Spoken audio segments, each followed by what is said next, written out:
Hello mga katuhog! So meron akong binili na The Granny Square card deck. Ito yung merong 50 pieces na iba't ibang klase ng Granny Squares. At pag inopen mo siya, meron din siyang kasamang booklet aside from dun sa 50 pieces yan. Meron siyang written pattern at pagkatapos yung picture niya sa likod.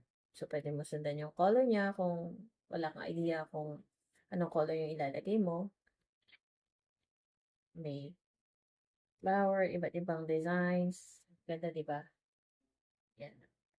Yung sa booklet naman, perfect din siya para dun sa mga wala pang masyadong alam sa crocheting kasi nagupit ng anak ko.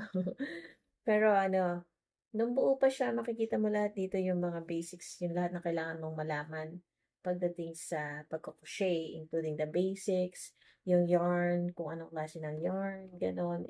Very educational itong booklet na to. Tamang-tama for super beginners. Kasi pati yung diagram kung paano gawin yung mga klase ng stitches, yung basic stitches natin, single crochet, double crochet, treble crochet, lahat nandito. Nandito rin kung paano mag-join ng squares, gano'n. Lahat ng pwede mong malaman tungkol sa crocheting nandito sa maliit na booklet. Ultimo yung mga symbols, pero yung iba medyo di gano'n kalinaw.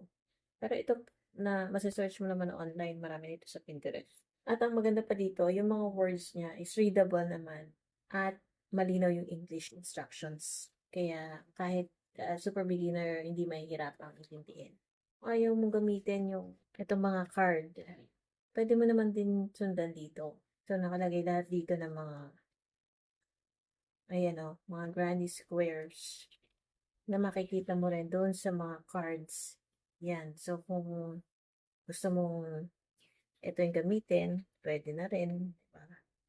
Or kung gusto mong isa lang muna, dahil isa lang yung project mo at isang design lang yung napili mo, so pwedeng ito lang yung hawakan mo. Ilalagay ko yung link kung saan yung pwedeng mabili.